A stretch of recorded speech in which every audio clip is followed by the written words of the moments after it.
ಬಿಹಾರದಲ್ಲಿ ಬಿಜೆಪಿ ಕಮಾಲ್, ಪ್ರಪ್ರಥಮ BJP CM. ಸಾಮ್ರಾಟ್ Chaudhary CM ಆಯ್ಕೆಯ ವೇಳೆ ಮುನ್ನೆಲೆಗೆ ಬಂದ ಹಳೆ ಪ್ರತಿಜ್ಞೆ.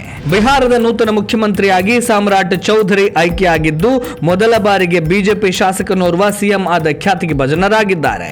ಬಿಹಾರ ವಿಧಾನಸಭೆಯಲ್ಲಿ ಬಿಜೆಪಿ ಅತಿ ಹೆಚ್ಚು ಸ್ಥಾನಗಳನ್ನು ಹೊಂದಿದ್ದರೂ ಕೂಡ ಇದುವರೆಗೆ ಎರಡನೇ ಅತಿ ದೊಡ್ಡ ಪಕ್ಷವಾಗಿದ್ದ ಜೆಡಿಯು ಪಕ್ಷದ ನಾಯಕ ನಿತೀಶ್ ಕುಮಾರ್ ಸಿಎಂ ಸ್ಥಾನವನ್ನು ಅಲಂಕರಿಸಿದ್ರು. ಬಿಹಾರದಲ್ಲಿ ಬಿಜೆಪಿ ಜೆಡಿಯು ಹಾವು ಮುಂಗುಸಿ ಅಂತಿದ್ದ ಕಾಲವೊಂದಿತ್ತು. ಜೆಡಿಯು ಪಕ್ಷ ಬಿಜೆಪಿಯ ಸೈದ್ಧಾಂತಿಕ ವಿರೋಧಿ ಅಂತಲೇ ಪರಿಗಣಿಸಲಾಗ್ತಾ ಇತ್ತು. ಆಗ ಸಿಎಂ ಆಗಿದ್ದ ನಿತೀಶ್ ಕುಮಾರ್ ಅವರನ್ನ ಅಧಿಕಾರದಿಂದ ಕೆಳಗಿಳಿಸಿದ ಬಳಿಕವೇ ಪಗಡಿ ತೆಗೆಯುತ್ತೇನೆ ಅಂತ ಸಾಮ್ರಾಟ್ ಚೌಧರಿ ಶಪಥ ಮಾಡಿದ್ರು. ಆದರೆ 2024ರ ಚುನಾವಣೆಯ ಬಳಿಕ ಜೆಡಿಯು ಎನ್ಡಿಎ ಮೈತ್ರಿಕೂಟಕ್ಕೆ ಮರಳಿದ ಬಳಿಕ ದೇಶ ಹಾಗೂ ಪಕ್ಷಕ್ಕಾಗಿ ವೈಯಕ್ತಿಕ ಅಭಿಪ್ರಾಯಗಳೊಂದಿಗೆ ರಾಜಿ ಮಾಡಿಕೊಳ್ಳಬೇಕಾಗ್ತದೆ ಅಂತ ಹೇಳಿದ್ದ ಚೌಧರಿ ಅಯೋಧ್ಯೆಗೆ ಹೋಗಿ ಪಗಡಿಯನ್ನ ತೆಗೆದಿದ್ರು.